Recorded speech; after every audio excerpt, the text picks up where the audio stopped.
Tem certas histórias da aviação que não assustam pelo impacto imediato, mas pelo silêncio com que tudo acontece.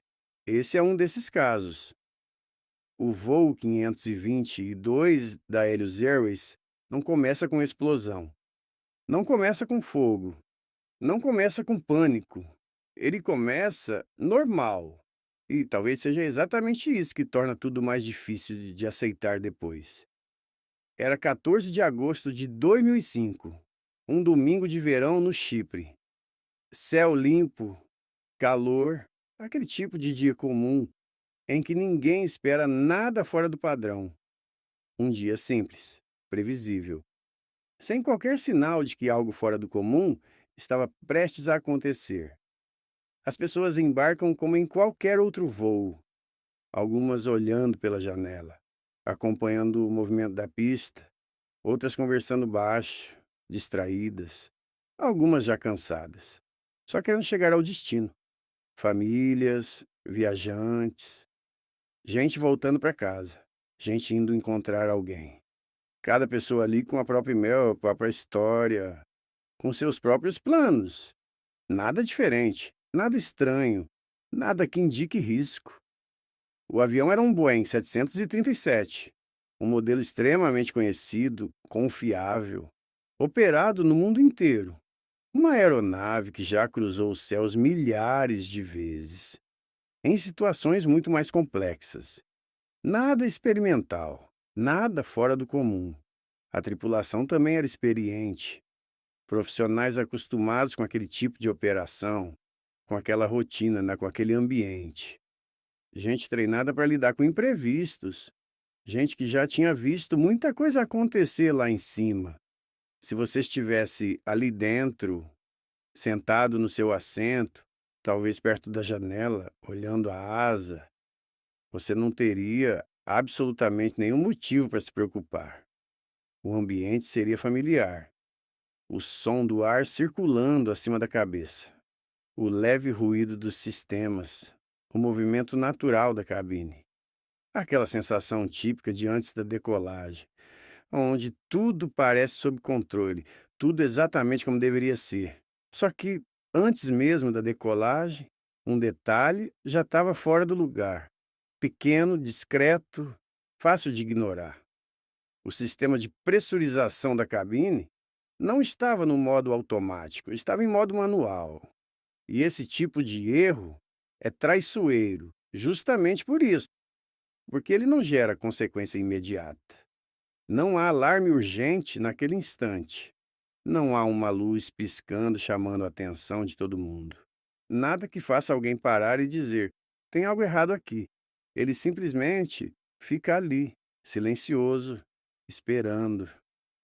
O avião começa o táxi. Se movimenta lentamente, seguindo as orientações da torre, faz curvas suaves, alinhando-se com a pista. Dentro da cabine, tudo continua normal. Conversas baixas, cintos ajustados, alguém olhando o celular pela última vez. Aquele clima típico de antes da decolagem. Então vem a potência. Os motores aumentam força, o som cresce, grave, contínuo, envolvente, preenchendo todo o ambiente. O corpo é pressionado contra o assento. A pista começa a passar rápido, cada vez mais rápido, até que o avião deixa o chão. A decolagem é perfeita, suave, sem qualquer sinal de problema. O Boeing 737 sobe sobre o Chipre, ganhando altitude com estabilidade, deixando a cidade, as estradas, o mar, cada vez menores lá embaixo. Para quem olha pela janela, é até bonito. Uma paisagem limpa, tranquila, um voo comum, previsível, controlado. Mas dentro da cabine, algo começa a mudar. Não é algo que você vê. Não tem cheiro, não tem som diferente. Não há nenhum sinal claro. É algo muito mais sutil. O ar começa a se tornar diferente. Ou melhor, o ambiente deixa, aos poucos, de proteger o corpo humano da altitude. E isso torna tudo ainda mais perigoso.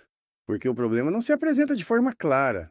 Ele não chama a atenção, ele não assusta, ele apenas começa lentamente, silenciosamente.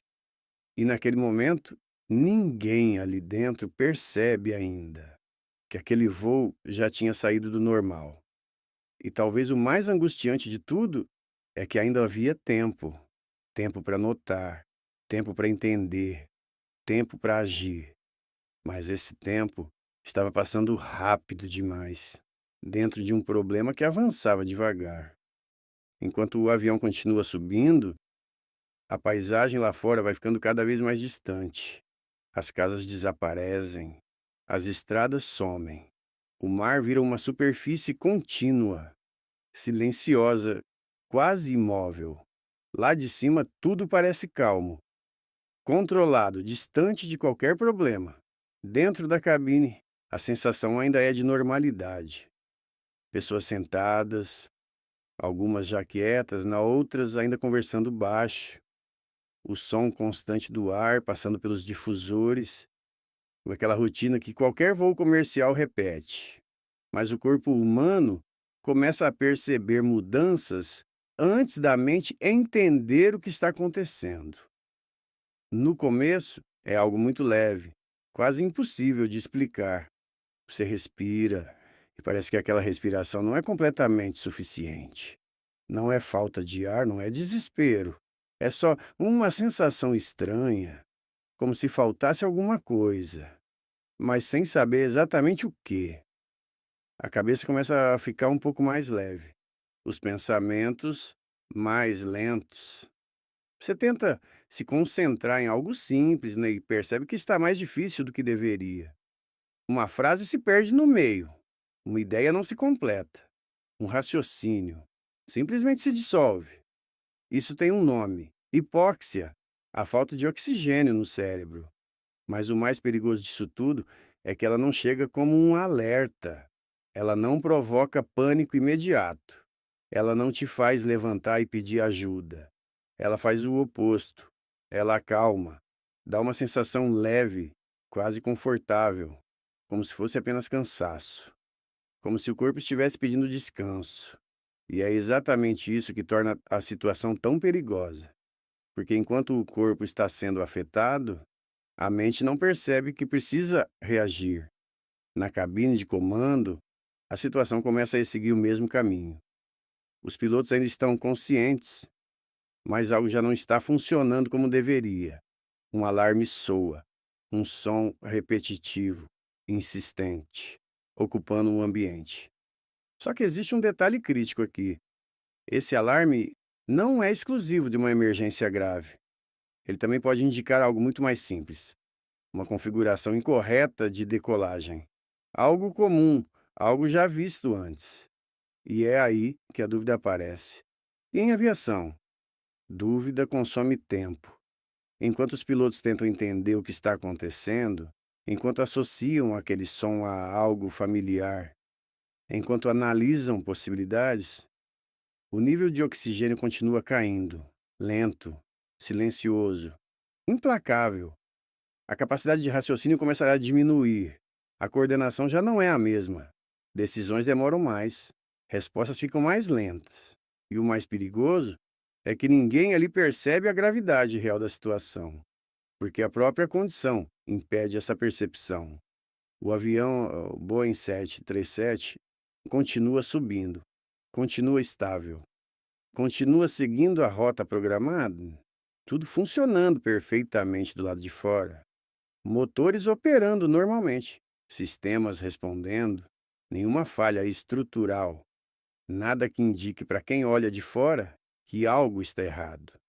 Mas dentro da cabine, algo essencial já começou a desaparecer. A clareza, a consciência, a capacidade de reagir. O tempo passa, minuto após minuto, e com cada minuto, a margem de recuperação vai ficando menor. Até que chega um ponto em que já não se trata mais de resolver o problema, porque já não há condição real de agir. A cabine de comando fica silenciosa, não porque tudo está bem, mas porque ninguém ali consegue mais responder. E naquele momento, sem alarde, sem drama, sem qualquer aviso claro. O voo 522 perde algo fundamental: o controle humano. E mesmo assim, o avião continua voando. E enquanto tudo isso acontece lá dentro, no solo, algo começa a mudar. O silêncio daquele avião começa a incomodar. Os controladores de tráfego aéreo chamam o voo. Uma vez, duas vezes, três. E não há resposta, nenhuma confirmação, nenhum sinal de vida. Isso não é normal. Não naquele contexto, não daquela forma. Porque mesmo em situações simples, sempre existe algum retorno. Um piloto responde. Um copiloto confirma. Nem que seja apenas para dizer que está verificando algo. Mas ali não havia nada. E o mais estranho é que o avião continuava voando perfeitamente. O Boeing 737 seguia estável. Altitude mantida. Rota mantida. Velocidade constante. Como se tudo estivesse exatamente como deveria. E é isso que começa a gerar inquietação. Porque um avião em pane normalmente mostra sinais. Desce, desvia, oscila. Mas aquele não, ele estava perfeito demais. E quando algo está perfeito demais, mesmo sem comunicação, isso deixa de ser tranquilizador e passa a ser preocupante. A decisão então é tomada. A Força Aérea Grega é acionada. Dois caças F-16 Fighting Falcon decolam. Máquinas de guerra, projetadas para combate. Velocidade, precisão, poder. Mas, naquele momento, eles não estavam indo para uma missão comum. Eles estavam indo atrás de um avião civil, com passageiros, com pessoas comuns a bordo. Durante a decolagem, mesmo dentro de toda a disciplina militar, há algo diferente no ar, porque não é uma interceptação padrão, não é um alvo hostil, não é uma ameaça clara, é uma incógnita, e talvez há uma tragédia em andamento. Os caças sobem rápido, cortando o céu, se aproximando da altitude do voo, e conforme se aproximam, o silêncio aumenta. Porque agora não é mais teoria. Eles estão prestes a ver com os próprios olhos. Quando finalmente alcançam o avião, eles se posicionam ao lado. E então vem a imagem que nenhum piloto espera ver: as janelas embaçadas, sem movimento claro. Dentro da cabine, pessoas imóveis, cabeças inclinadas, corpos sem reação, nenhum sinal de atividade, nenhuma tentativa de contato. E na cabine de comando, a cena é ainda mais perturbadora. Os pilotos estão ali, mas não estão conscientes, não estão reagindo, não estão pilotando. E aquele avião segue voando sozinho. E é nesse momento que a missão muda completamente de peso, porque os pilotos dos F-16 recebem uma possibilidade que nenhum aviador quer considerar. Se aquele avião representar risco no solo, se ele se aproximar de área habitada, se houver qualquer indicação de ameaça, eles podem receber ordem para abater a aeronave. E isso muda tudo, porque deixa de ser apenas uma interceptação, passa a ser uma decisão impossível.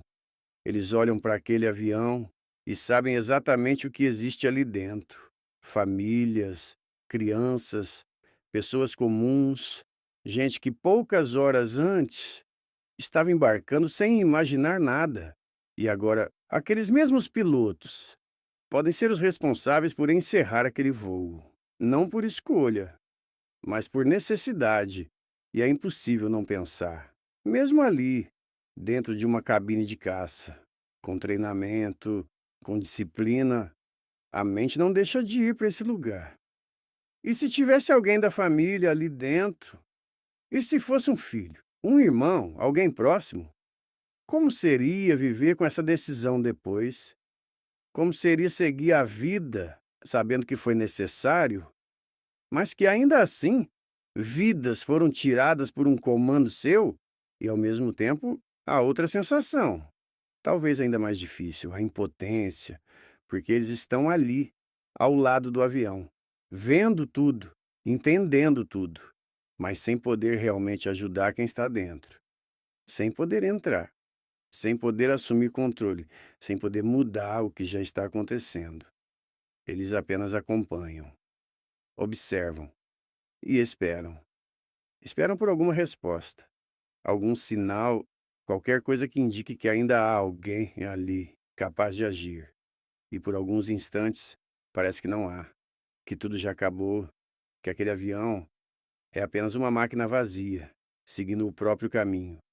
Até que algo muda, um movimento dentro da cabine, pequeno, mas suficiente. Alguém ainda estava ali.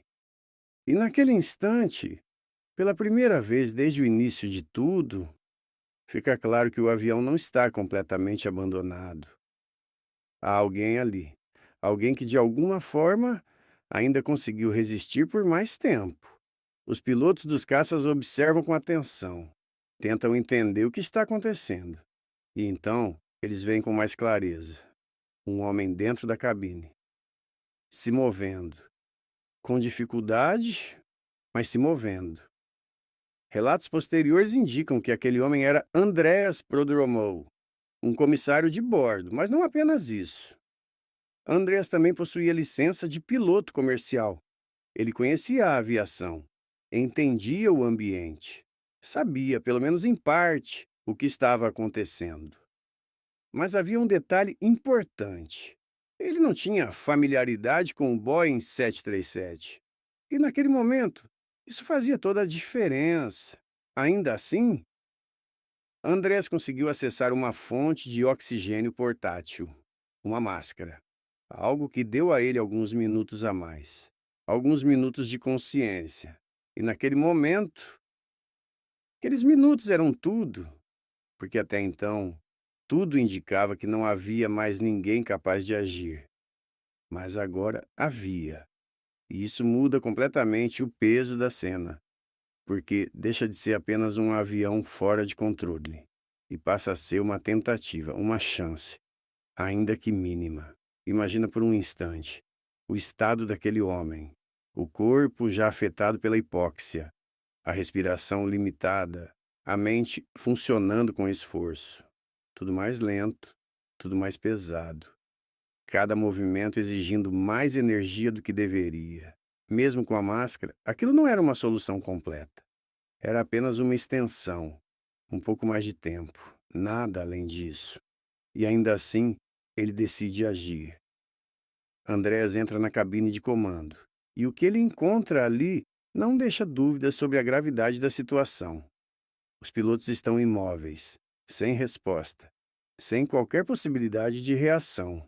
E naquele momento, sem aviso, sem preparação, toda a responsabilidade recai sobre ele. Ele tinha conhecimento, mas não tinha domínio completo daquele avião. Não conhecia todos os sistemas. Não estava familiarizado com aquela cabine e, principalmente, não tinha tempo. Relatos indicam que Andrés tenta interagir com os controles. Tenta entender o que ainda responde. Tenta assumir o controle da aeronave.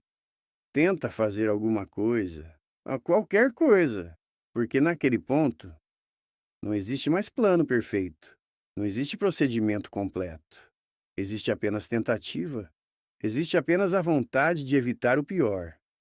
Do lado de fora, os pilotos dos F-16 acompanham cada movimento. E pela primeira vez, há algo diferente no cenário, algo que não existia antes, uma possibilidade, pequena, mas real. Talvez ainda haja alguém tentando salvar aquele voo. Talvez ainda haja alguma chance. Mas o tempo já não está do lado dele. O combustível começa a se aproximar do limite. E isso muda tudo, porque agora não se trata apenas de controle. Se trata de quanto tempo o avião ainda consegue permanecer no ar. Minutos, talvez poucos. O Boeing 737 ainda responde. Ainda está estável, mas sem combustível. Não há sustentação de longo prazo e, mesmo assim, Andreas continua, mesmo com o corpo falhando, mesmo com a mente comprometida, mesmo sem garantia nenhuma de sucesso. Ele não para, ele não desiste, ele tenta. E talvez seja isso, o que torna esse momento tão forte, porque em um cenário completamente desfavorável, ainda houve ação, ainda houve decisão, ainda houve alguém disposto a fazer alguma coisa, mesmo sabendo no fundo que talvez já fosse tarde demais. E então o primeiro motor falha, o som muda, o avião sente. Pouco depois, o segundo motor também para, e o silêncio, que já existia dentro da cabine, agora toma conta de tudo. Sem potência, o avião começa a descer. E naquele momento, André já não consegue mais reverter o que está acontecendo. O tempo havia acabado, mas ainda assim, por alguns instantes, houve alguém ali, tentando. Então algo muda, não de forma brusca, não com um impacto imediato, mas de um jeito que, para quem entende aviação, é impossível ignorar. O som. Até aquele momento, o avião ainda mantinha o ruído constante dos motores. Um som estável, previsível, quase reconfortante. Mas agora, esse som começa a falhar. Primeiro, de forma sutil, quase imperceptível. Uma leve oscilação, uma quebra na continuidade, como se algo estivesse deixando de funcionar de forma perfeita. E então, o primeiro motor apaga. O som muda completamente, de um ruído contínuo para um silêncio parcial, um vazio estranho, desconfortável. O tipo de silêncio que não deveria existir em um avião em voo, dentro da cabine. Isso seria impossível de ignorar. Mas ali, naquele momento, já não havia reação coletiva. Já não havia percepção clara. Já não havia consciência plena. Pouco tempo depois, o segundo motor também falha. E agora, o silêncio é total. Nenhum empuxo, nenhuma força empurrando aquela aeronave para frente. Apenas o som do vento, o ar passando pela fuselagem. Um ruído diferente, mais seco, mais vazio. O Boeing 737 agora não é mais um avião em voo convencional. Ele se transforma em um planador. E isso muda completamente a dinâmica, porque sem motores não existe mais sustentação contínua. Existe apenas tempo limitado, altura sendo convertida em distância, energia sendo consumida a cada segundo. E lá dentro, Andrés ainda está ali, mas agora o cenário é outro. O que antes já era extremamente difícil se torna ainda mais limitado. Sem motores, as opções desaparecem. A margem de ação fica mínima. E mesmo com todo o esforço, mesmo com toda a tentativa, o controle real já não está mais ao alcance. Imagina por um instante a percepção daquele momento. O som mudou. O comportamento do avião mudou. A resposta aos comandos já não é a mesma. E o tempo agora é um recurso visível. Cada segundo conta, cada decisão pesa. E ainda assim, o corpo já não responde como deveria. A hipóxia continua presente. Mesmo com a máscara, não há recuperação completa. A mente falha. A coordenação não é precisa. Tudo exige mais esforço, mais foco, mais energia. E isso custa tempo. Tempo que já não existe em abundância. Do lado de fora, os pilotos dos F-16 continuam acompanhando, agora ainda mais atentos, porque eles sabem exatamente o que significa a perda dos motores. Eles reconhecem o padrão, eles entendem o que está acontecendo e sabem que, a partir dali, o final não depende mais de decisão, depende de física, de altitude, de trajetória, de tempo. E há algo profundamente desconfortável nisso, porque até então ainda existia uma sensação de possibilidade, uma pequena chance, uma tentativa em andamento. Mas agora essa sensação começa a desaparecer e é substituída por outra, muito mais difícil de aceitar: a inevitabilidade.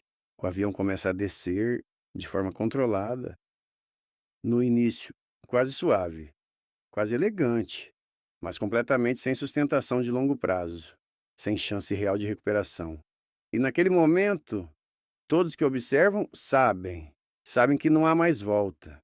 Sabem que não há mais solução. Sabem que tudo o que resta é acompanhar e talvez, né, torcer, mesmo sabendo que não há mais tempo suficiente para mudar o desfecho.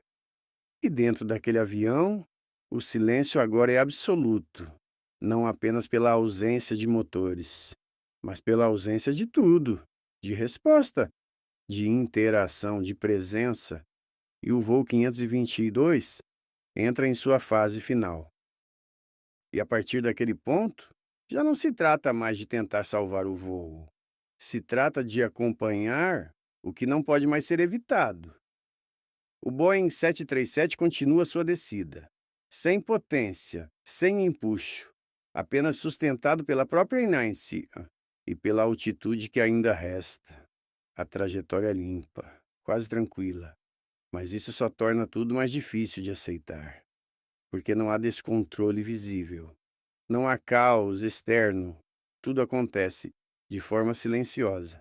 Inevitável. E lá dentro, Andreas ainda está ali, ou pelo menos ainda estava por alguns instantes. Os relatos não conseguem definir exatamente até quando ele conseguiu manter a consciência, mas é impossível não imaginar o esforço, a tentativa, a luta contra o próprio corpo, contra a falta de oxigênio, contra o tempo, contra uma situação que já não dependia mais apenas de vontade. Ele tentou, mesmo sem domínio total do avião, mesmo sem preparo para aquela cabine, mesmo com todas as limitações. Ele entrou, ele tentou entender, tentou agir, tentou fazer alguma coisa. E por alguns minutos, ele foi a única pessoa ali dentro, lutando contra o inevitável. Do lado de fora, os pilotos dos F-16 continuam acompanhando, agora em silêncio, sem muito o que dizer, sem muito o que fazer.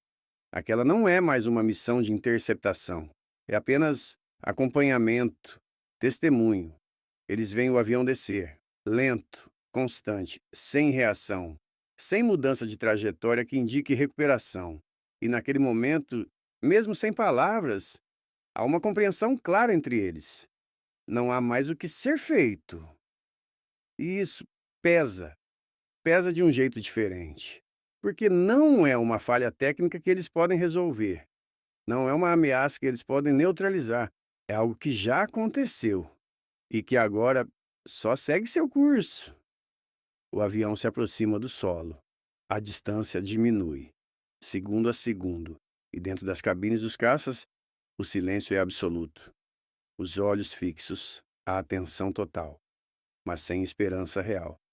E então acontece. O voo 522 chega ao fim, sem aviso, sem última comunicação, sem despedida. Apenas silêncio. E por alguns segundos ninguém fala nada. Os pilotos dos F-16 permanecem ali, olhando, processando, tentando entender o que acabaram de presenciar. Um avião cheio de pessoas, que poucas horas antes estavam vivendo suas vidas normalmente. Agora não estava mais lá. E isso não é algo que simplesmente se aceita. É algo que fica. Eles então quebram o silêncio, comunicam aos controladores de voo, informam a localização, confirmam o que aconteceu. A voz mais contida, mais pesada. Porque mesmo em um ambiente técnico, há humanidade ali. E depois disso, vem talvez o momento mais difícil. Ir embora, aplicar potência, subir novamente, se afastar daquele cenário, retomar a missão, voltar para a base, como se fosse apenas mais um voo, mas não é. E não seria, porque algumas experiências não ficam no cockpit. Elas acompanham, ficam na memória, no silêncio depois, no pensamento que volta horas depois, dias depois, e talvez por muito mais tempo. E enquanto os caças sobem, deixando para trás aquele ponto no solo, fica uma sensação difícil de descrever. Não é apenas tristeza, não é apenas impacto, é algo mais profundo. A consciência de que naquele dia houve um momento em que ainda havia alguém tentando, alguém lutando, mesmo sem chance real. E talvez seja isso, o que torna essa história tão difícil de esquecer. Não apenas o erro, não apenas o silêncio, mas o fato de que, até o último momento, houve alguém ali, tentando. E quando tudo termina, fica o silêncio. Um silêncio diferente. Não aquele silêncio de ausência de som, mas aquele que vem depois de algo que muda a forma como a gente enxerga as coisas. Porque o voo 522 não foi apenas um acidente. Ele foi uma sequência de pequenos eventos, quase invisíveis, que juntos se tornaram irreversíveis. Nada começou com um grande erro. Nada começou com algo óbvio. Foi um detalhe, um ajuste simples, um sistema fora da posição correta. Algo que isoladamente parece pequeno demais para causar um desastre. E talvez seja exatamente isso que mais chama a atenção. Na aviação, não são apenas as grandes falhas que importam, são os detalhes, os procedimentos, as verificações que parecem repetitivas, as rotinas que às vezes parecem automáticas demais. Porque é ali, nesses pontos aparentemente simples, que a segurança realmente existe. E quando algo passa, mesmo que seja pequeno, as consequências podem crescer em silêncio, sem aviso imediato, sem alarde, até que já não exista mais tempo para corrigir. Mas essa história não é só sobre erro, ela também é sobre pessoas, sobre quem estava naquele avião, sobre vidas que estavam seguindo caminhos normais até aquele momento, sobre famílias, sobre planos, sobre histórias que não tiveram continuidade. E no meio de tudo isso, há também um outro lado, um lado que muitas vezes passa despercebido. O lado de quem tentou, Andrés Prodromou, um comissário de bordo, um homem que, mesmo sem ter obrigação, mesmo sem ter todas as ferramentas, mesmo sem estar preparado para aquele cenário, decidiu agir. Ele entrou na cabine, tentou entender, tentou assumir o controle, tentou fazer alguma coisa. E por alguns minutos, ele foi a única pessoa ali dentro lutando contra algo que já estava além do controle humano. E isso importa, porque no fim, nem todas as histórias são definidas apenas pelo resultado. Algumas são definidas pelo que foi feito, mesmo quando o resultado já parecia inevitável. E talvez seja por isso que esse caso permanece tão presente, porque ele não fala apenas de sistemas, não fala apenas de falhas, ele fala de algo mais profundo. Ele fala sobre como pequenas decisões, pequenos detalhes podem mudar completamente o curso de tudo, e sobre como, mesmo nos momentos mais difíceis, ainda existe espaço para tentar, ainda existe espaço para agir, ainda existe espaço para fazer alguma coisa, mesmo quando não há garantia nenhuma de sucesso. E no fim, talvez seja isso que fica. Não apenas o erro, não apenas o silêncio, mas a lembrança de que naquele voo, em algum momento, houve alguém ali, tentando.